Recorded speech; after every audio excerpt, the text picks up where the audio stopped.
Your history teacher was wrong about a lot. Not maliciously wrong, just confidently incorrect about stuff that's been sitting in museums the whole time. Like the 4,000-year-old clay tablet that reads like an ancient Yelp meltdown, or the medieval fashion scene so chaotic that governments begged people to stop dressing like walking rainbows. If you think the past was boring, these stories are about to change your mind. I'm Mike with List 25, and these are 25 historical records that contradict everything we know. 25. The 3,500-year-old prosthetic toe. Ancient Egyptians were making functional prosthetic limbs, while the rest of the world was still figuring out basic tool use. Archaeologists found an Egyptian mummy with a wooden and leather big toe that showed actual wear patterns from walking. This wasn't some ceremonial look pretty in the afterlife piece. This was a fully operational, weight-bearing prosthetic someone wore every single day. The craftsmanship is wild. Whoever made this understood anatomy, gait mechanics, and material engineering well enough to create something genuinely useful. They carved it, fitted it, and made it comfortable enough that the leather wore down from regular use. Meanwhile, 3,000 years later, we struggle to assemble IKEA furniture with instructions and an Allen wrench. The Egyptians casually whipped up custom mobility aids like it was nothing, and we spent entire centuries thinking they only cared about pyramids and cats. 24. The oldest written complaint. Humanity's oldest recorded customer complaint is nearly 4,000 years old, and it's about exactly what you'd expect. Terrible product quality, and even worse customer service. A Babylonian trader named Nani was fed up with a merchant named Attire, who sold him garbage copper and then treated Nani's messenger like trash when he tried to fix the problem. This prompted Nani to carve his rage into a clay tablet around 1750 BCE, and it reads like a one-star Yelp review. The copper's low quality, he got ripped off, the staff was rude, and Nani finished by saying he's never shopping there again. Some things never change, I guess. Bad service and angry customers have been ruining people's days since the Bronze Age. The funniest part? The tablet survived thousands of years, which means Attire's reputation as a sketchy copper dealer is now immortal. Congratulations, buddy. You played yourself. 23. Medieval people did bathe.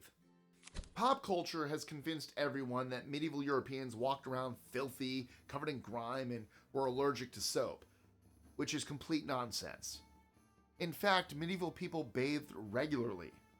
Cities had public bathhouses where people got clean and socialized. Households had tubs. There were recipes for soap made from animal fats, ashes, and herbs because they wanted to smell decent. Royal courts issued rules requiring nobles to bathe regularly, and medieval doctors recommended warm baths for health. This wasn't a luxury reserved for kings. Regular people scrubbed down too. The whole medieval people were disgusting myth comes from a later period, when plague paranoia made people think hot water opened your pores to disease. Before that, they washed up just fine. Next time someone smugly says medieval peasants never bathed, feel free to let them know Hollywood lied to them. 22. Samurai didn't always act honorably. The samurai code of honor we see in movies is mostly a lie. Edo period documents reveal that samurai were way more human than their legendary reputation suggests. Official reports, clan records, and battlefield accounts describe samurai running away when the odds were against them, surrendering to protect their families, and avoiding dramatic last stands whenever possible. The strict, stoic warrior ideal we associate with Bushido was invented later during the peaceful Edo era and polished up even more in modern times. In reality, samurai acted like normal people trying not to get hurt. They fled battles, negotiated deals, switched sides when it benefited them, and did whatever it took to survive. The mythologized version makes for great cinema, but real samurai were just trying to make it home for dinner. They had families, responsibilities, and, a strong desire to stay alive. 21. Ancient Romans wrote about flying shields. Ancient Romans were seeing UFOs before UFOs were cool. Writers like Pliny the Elder documented weird stuff in the sky thousands of years before anyone invented the term flying saucer. In his work, Natural History, Pliny described burning shields, phantom ships, and bright lights moving across the sky at impossible speeds. He had no idea what he was looking at, but he wrote it down anyway because entire cities were losing their minds over it. Other Roman historians like Livy and Julius Obsequens also recorded glowing orbs and bizarre sky phenomena that made people panic. Romans didn't think aliens were visiting. Instead, they figured the gods were angry and sending warnings. But the descriptions sound exactly like modern UFO sightings. Mysterious lights? Check. Objects moving way too fast? Check. Whole crowd seeing the same thing? Yep. So, it's either that the Romans had incredible imaginations, or something genuinely weird was flying around up there. 20. The Dark Ages weren't that dark.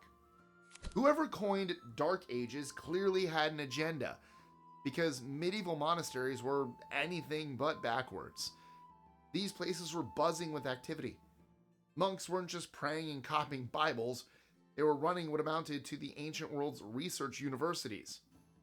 Agricultural records show monasteries doing seriously advanced work like crop rotation, selective breeding, and sophisticated irrigation. These weren't simple farmers.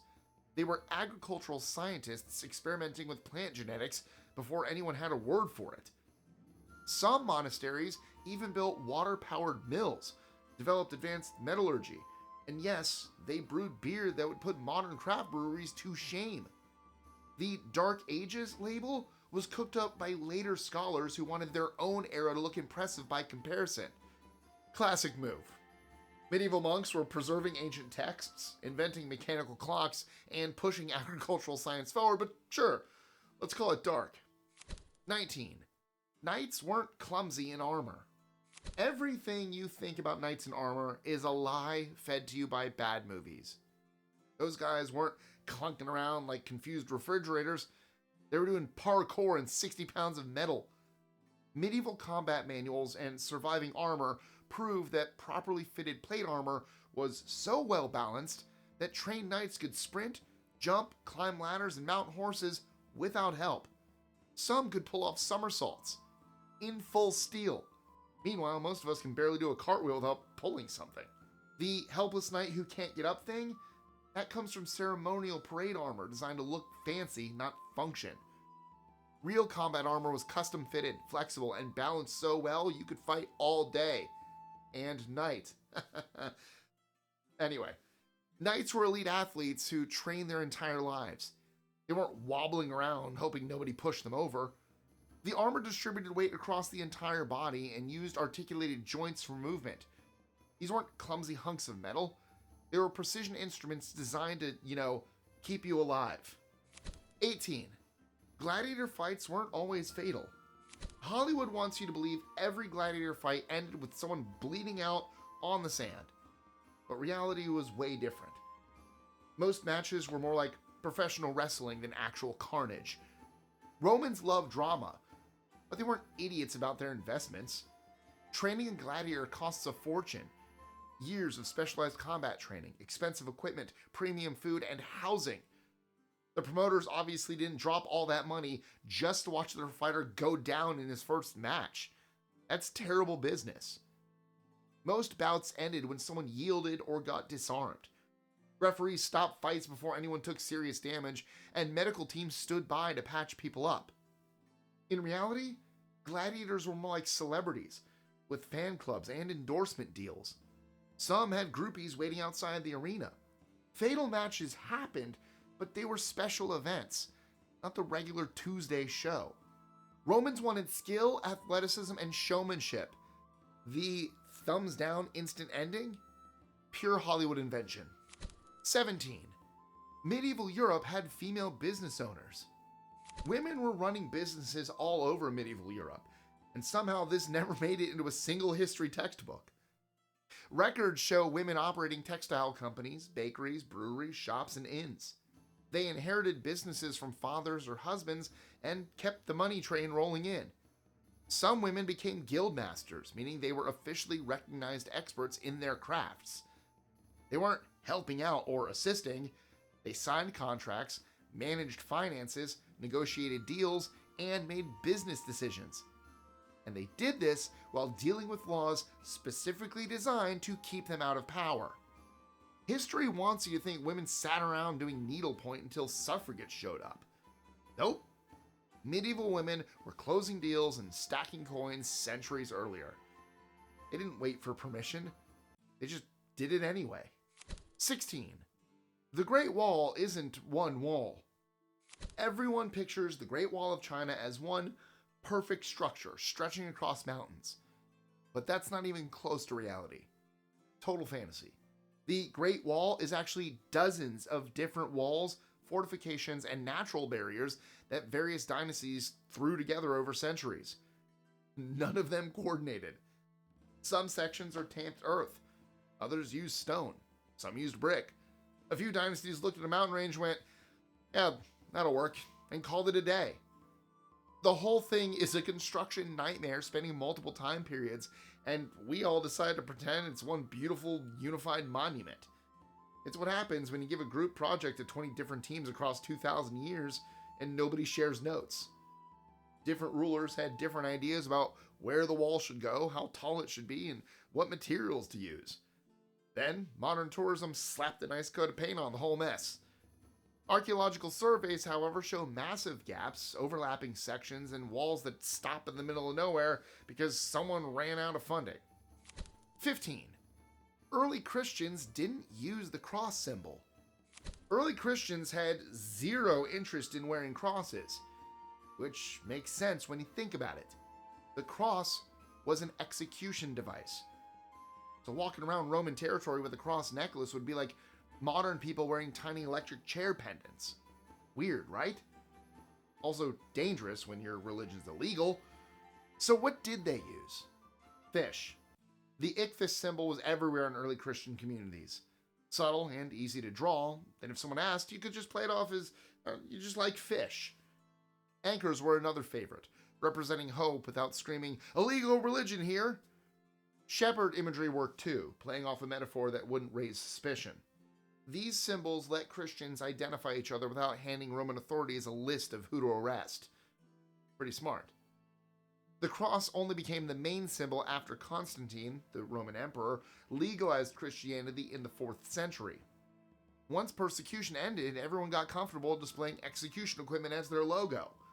Before that, early Christians were too street smart to advertise. 14. Romans didn't always wear togas. Romans in togas 24/7 is one of the biggest lies movies ever sold us. Togas were fancy formal wear nobody wanted to deal with unless absolutely necessary. Government meeting? Toga. Religious ceremony? Toga. Regularly buy fish on Tuesdays at the market? Get out of here with that nonsense. Daily life meant tunics. Normal, comfy tunics that didn't fight back when you put them on. Togas were massive nightmare fabric monsters, requiring actual skill to wrap correctly. One wrong move and the whole thing unraveled, leaving you holding 20 feet of wool, wondering where your dignity went. You couldn't run in them, couldn't work in them, and eating anything messy was asking for a disaster. We think Romans wore togas everywhere because their fancy statues showed people dressed up for special occasions. Future archaeologists will dig up our wedding photos and assume we wore bow ties to Taco Bell. Same energy. Roman writers even complained about togas being hot, heavy, expensive to maintain, and requiring help to put on properly. 13. Spartan warriors weren't born perfect. Spartan warriors weren't born as unstoppable fighting machines. That perfect warrior from birth thing is simply myth. What made Spartans actually dangerous was a childhood that modern social workers now would probably classify as systematic mistreatment. At 7 years old, Spartan boys got yanked from families and thrown into the agoge, a state-run military boarding school that made boot camp look like summer vacation. Deliberate starvation to teach resourcefulness, which meant encouraging kids to steal food and beating them if caught. Regular fights between students weren't just allowed, they were mandatory. The training was harsh by design. Cold baths in winter, minimal clothing, sleeping on reeds you gathered yourself. No opting out once it started. The kids who made it weren't born special. They were forged through years of calculated hardship. Modern research shows Spartans lost battles way more often than movies want to admit. They were well trained, but not unbeatable. The never retreat image was propaganda, both ancient and modern. 12. The Aztecs weren't a primitive society. The Aztecs get massively disrespected in history books. People hear Aztec and think human sacrifice, then write off the entire civilization as backward. That is wildly unfair and factually wrong. Tenochtitlan, their capital, was mind-blowing when Spanish soldiers first saw it. Waterways, raised causeways, and canal systems that put Venice to shame. The Spanish thought they were dreaming because nothing in Europe came close. Running water, public sanitation, and urban planning that European cities wouldn't match for centuries. Meanwhile, Europe was dumping chamber pots into the streets. Their math and astronomy were more accurate than Europe's.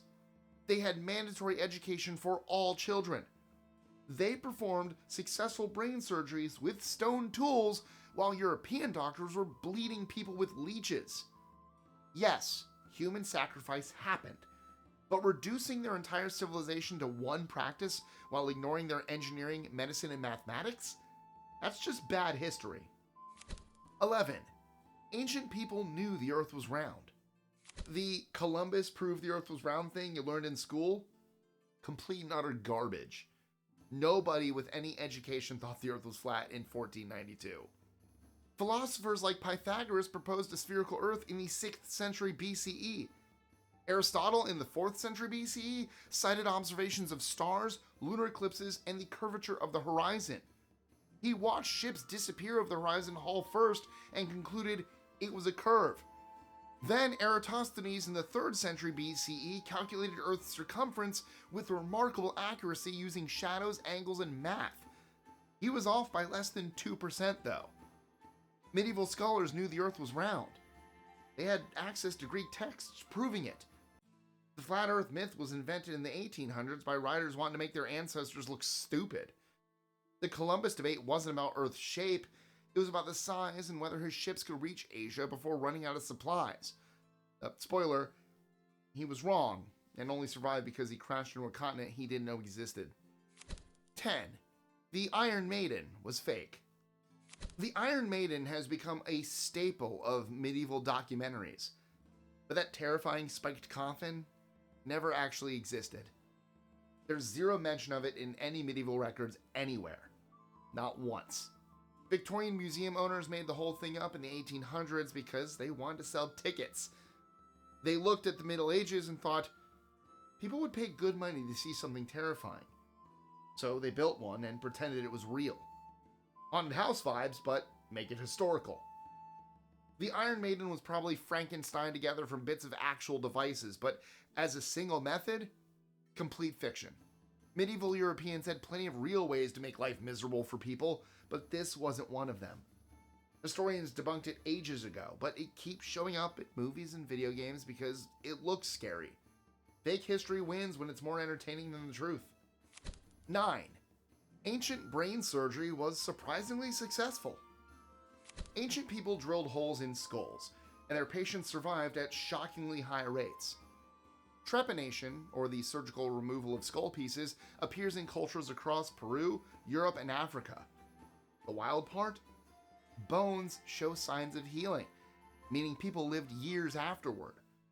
Skulls from ancient Peru show survival rates that would impress modern surgeons. Procedures were done without anesthesia, antibiotics, or a proper understanding of germs, and people walked away. Healing patterns prove patients didn't just survive, they recovered and lived normal lives. Why do this? Probably for treating head injuries, relieving pressure from swelling, or for spiritual reasons. Despite having none of the tools we'd consider essential, ancient surgeons figured out how to open a skull, do their work, and close it well enough for healing. The anatomical understanding and skill required is remarkable for civilizations we assume knew nothing about medicine. 8. The first known labor strike. Workers have been fighting back against terrible bosses for millennia. The first recorded labor strike happened in ancient Egypt around 1180 BCE during the pharaoh Ramses III's reign. Workers building tombs in the Valley of the Kings stopped working because they hadn't been paid their grain rations. They didn't riot or cause any destruction. They organized, presented grievances to authorities, and collectively refused to work until they got what they were owed. This wasn't spontaneous. Workers coordinated their protest, documented complaints, and negotiated as a unified group. This was an organized labor action with written demands and collective bargaining, all happening in ancient Egypt. Workers' rights isn't a modern concept. It's just taken us 3 millennia to get slightly better at it. 7. Medieval Europeans loved bright colors. Medieval people bathed, they innovated, and they dressed way better than any movie shows. Those drab, money brown peasant outfits Hollywood loves are a total fabrication. The truth is, medieval Europeans wore colors so bright they'd make modern designers jealous. Reds, blues, yellows, and greens, all made from expensive dyes. Cochineal, madder, and woad, people shelled out serious money for vibrant clothing. Some colors were so valuable that governments passed laws about who could wear what. So, if you're in the wrong social class, better pick a different color or face legal consequences. Medieval streets were full of painted buildings, colorful tapestries, and people dressed like peacocks as well. The gray, dreary medieval world is Hollywood being cheap with costume budgets. 6. Easter Island's population collapse. Easter Island is used as a cautionary tale. Look what happens when you destroy your environment. Teachers love it, documentaries repeat it. The only problem is that none of it was true. The story claims that islanders cut down every tree and destroyed their ecosystem, and their civilization collapsed because they couldn't stop. Research, however, keeps proving otherwise. Trees disappeared gradually, and islanders adapted well. In fact, they managed resources sustainably for centuries. What actually destroyed the population was when Europeans arrived with diseases, slave raids, and rats that ate everything. Environmental damage locals supposedly caused? Way overblown. Damage from colonialism? Devastating, and completely left out of the morality tale. Easter Island wasn't ecological self-destruction, it was colonialism destroying a functioning society, which is less convenient for environmental lectures. 5. Ancient Persians invented refrigeration. Ancient Egypt had prosthetic toes, the Aztecs had brain surgery, and ancient Persia had refrigerators. Over 2,500 years ago, Persians built yakhchals, massive insulated ice storage structures that kept things frozen through scorching summers. These weren't simple ice boxes. They were architectural marvels made from mud bricks with thick walls and underground storage. In winter, they'd collect ice from mountains or produce it through nighttime freezing, then stored in yakhchals that kept everything cold for months. The insulation was so effective that ice lasted through 100-degree heat. Persians could preserve food and enjoy cold drinks in summer while most of the world was struggling with spoilage. They understood thermodynamics and insulation, principles that wouldn't be discovered in the West for over 2 millennia. 4. Romans used time zones. Persians had ice in the desert, and Romans coordinated schedules across an entire empire without cell phones. They jury-rigged their own version of time zones using shadows and water. Romans weren't eyeballing the sun and guessing. They had sundials everywhere, water clocks for nighttime, and officials whose job was announcing the time. They synchronized military campaigns across continents, coordinated massive construction projects, and kept trade routes running on schedule, all without a single mechanical clock. They moved armies, shipped goods, and organized events across distances that took months to travel, and everyone showed up on time. Meanwhile, half of us can't coordinate dinner with friends without 3 group texts, and someone still shows up late. Romans figured out time management 2 millennia ago. 3. Medieval people found dinosaur bones. Medieval Europeans found giant bones and knew something massive once walked the earth. They didn't call them dinosaurs because, well, that word didn't exist yet. But they documented finding enormous fossilized remains and tried making sense of them. Scholars and chroniclers describe giant bones, massive teeth, and bizarre fossils. Their explanations? Dragons, biblical giants, creatures from religious texts. Some manuscripts preserve detailed accounts of these discoveries, proving people encountered extinct species evidence long before paleontology existed. Were their interpretations wrong? Obviously, but they observed real evidence and documented findings. Medieval awareness of massive bones show humans have stumbled across dinosaur fossils for centuries. We just kept inventing different explanations. 2. Japanese ninjas weren't dressed in black. Every ninja movie has lied to you. Those sleek black outfits? Total fiction. Real ninjas dressed like boring regular people because wearing a ninja uniform defeats the whole point of being a ninja. Historical ninjas wore farmers' clothes, monk robes, or whatever matched their mission. Infiltrating a castle? Dress like a servant. Gathering intel to market? Look like a merchant. The goal was nobody notices you exist. Not everyone sees you but assumes you're invisible because you're wearing black. The all-black costume came from kabuki theater, where stagehands wore black to signal they should be ignored. Somehow, that theater costume became the definitive ninja look. Real ninjas would have looked at that outfit and asked, "Are you trying to get caught?" Stealth means blending in, not having a signature look. 1. Medieval surgery used anesthetics.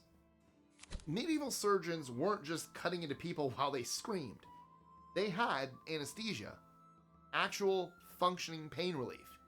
Medieval doctors used herbal concoctions from mandrake, opium, henbane, and hemlock to knock patients out before surgery.